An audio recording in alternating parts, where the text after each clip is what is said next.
नमस्कार दोस्तों, कथा वाचन में आप सभी का स्वागत है।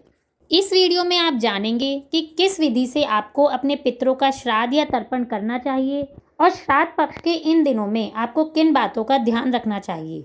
ये जानने के लिए आप इस वीडियो को अंत तक जरूर देखें। अगर आपने अभी तक इस चैनल को सब्सक्राइब नहीं किया है तो प्लीज़ इस वीडियो को लाइक और चैनल को सब्सक्राइब करना ना भूलें। जल्दी ही पितृपक्ष यानी कि श्राद्ध की शुरुआत होने वाली है। श्राद्ध के दिनों में हम सभी अपने पूर्वजों की आत्मा की शांति के लिए पूरे विधि विधान से पूजा पाठ करते हैं। पितृदोष को दूर करने के लिए भी श्राद्ध पक्ष सबसे अच्छा समय माना जाता है।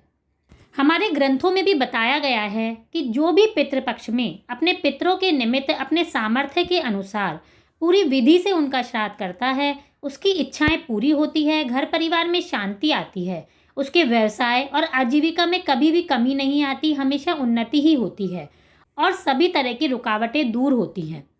श्राद्ध पक्ष में कोई भी व्यक्ति अपने माता पिता के अलावा अपने दादा दादी, परदादी, परदादा, अपने भाई बहन, ताऊ चाचा, किसी की भी आत्म तृप्ति के लिए तर्पण कर सकते हैं। श्राद्ध और तर्पण आप अपने घर पर ही रहकर आसानी से कर सकते हैं।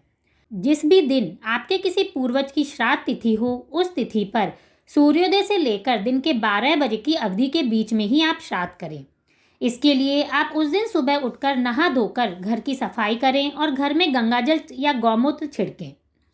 अब आप अपने दक्षिण दिशा में मुंह रखकर अपने बाएं घुटने को जमीन पर टिकाकर बैठ जाइए और एक तांबे के चौड़े बर्तन में काला तिल, गाय का कच्चा दूध, गंगाजल और पानी डाल लें। अब उस जल को दोनों हाथों में भरकर सीधे हाथ के अंगूठे से उसी बर्तन में गिराएं। इस तरह 11 बार करते हुए आप अपने पितरों का ध्यान करें। उसके बाद आप श्राद्ध के दिन किसी श्रेष्ठ ब्राह्मण को न्योता देकर घर पर भोजन करने बुलाएं, उसे भोजन कराएं। निमंत्रित ब्राह्मण के पैर भी धोएं।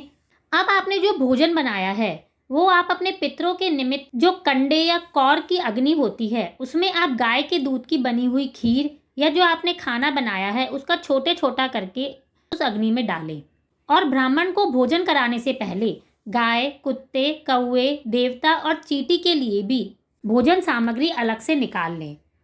अब आप दक्षिण की ओर मुंह करके एक ब्राह्मण को भोजन कराएं। पितरों के निमित्त बनाए गए भोजन में आप तोरई की सब्जी, उड़द दाल से बनी हुई कोई मिठाई या दही बड़े और गाय के दूध से बनी खीर को जरूर शामिल करें। आप उस ब्राह्मण को बड़े प्रसन्न होकर भोजन खिलाएं। उसके बाद उन्हें यथाशक्ति दक्षिणा व अन्य सामग्री दें। अगर हो सके तो आप उन्हें अपने पितरों के निमित्त वस्त्र भी दान दें।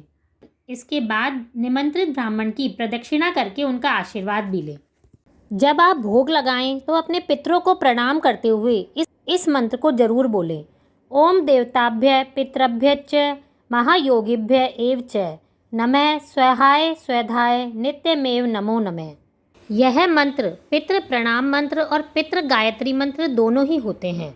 श्राद्ध के 16 दिनों तक आप डेली इस मंत्र का अगर जाप करेंगे तो इस मंत्र का जप करने से भी आपके पितृदोष समाप्त हो जाते हैं। श्राद्ध पक्ष में अपने पितरों का श्राद्ध और तर्पण तो करना ही चाहिए, लेकिन इसके अलावा कुछ बातों का ध्यान भी आपको रखना चाहिए। अगर आप अकेली रहती हैं या आप जॉब पर जाते हैं या आपके पूर्वजों का श्राद्ध वगैरह आपकी सास निकाल देती हैं तो आप इतना जरूर करें कि अमावस्या के दिन ब्राह्मण भोज का पूरा खाना बनाकर उसे एक प्लेट में लगाकर अपने पितरों का ध्यान करके उसे गाय को खिला दीजिए। वैसे तो जिस तिथि में हमारे परिजन की मृत्यु होती है, श्राद्ध पक्ष में उसी तिथि में उनका श्राद्ध किया जाता है, लेकिन अगर किसी कारण से आपको उनकी मृत्यु की तिथि याद नहीं है तो आप अपनी भूल को सुधारते हुए अमावस्या के दिन उनका श्राद्ध कर सकते हैं। इसलिए पितृपक्ष की अमावस्या को सर्वपितृ अमावस्या भी कहा जाता है।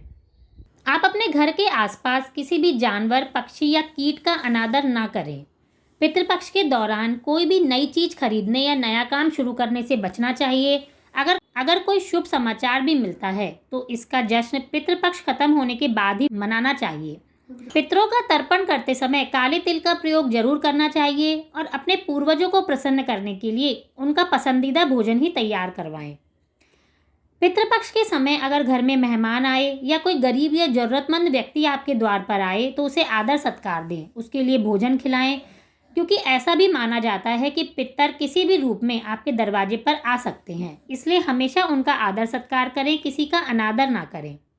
पूरे पितृपक्ष में आप हर रोज अपने पितरों को याद करें। अपने घर में दक्षिण दिशा में दीवार पर अपने पितरों की फोटो लगाएं, उन पर माला पहनाएं और हो सके तो श्राद्ध पक्ष के दौरान उनके आगे एक दीपक भी जलाएं। या फिर आप प्रतिदिन पीपल के पेड़ के पास भी दीप जलाकर अपने पितरों की मुक्ति के लिए प्रार्थना कर सकते हैं। श्राद्ध पक्ष में पितृ सूक्त या गीता का पाठ भी करें। श्राद्ध पक्ष में 16 दिन तक गीता का पाठ करना चाहिए। अगर आप चाहें तो आप संपूर्ण गीता का पाठ नहीं करें तो पितरों की शांति और उनका आशीर्वाद प्राप्त करने के लिए गीता के दूसरे और 7वें अध्याय का पाठ जरूर करें। अपने घर में गुड़ और घी को मिलाकर सुगंधित धूप दें और जब तक वह जले तब तक ओम पितृ देवताभ्यो नमः का जाप करें और इसी मंत्र से आहुति भी दें। इस तरह से श्राद्ध पक्ष में और पितृपक्ष में आप इन सभी बातों को ध्यान में रखकर अपने पितरों का आशीर्वाद प्राप्त कर सकते हैं और अपने पितृ दोष भी समाप्त कर सकते हैं। धन्यवाद।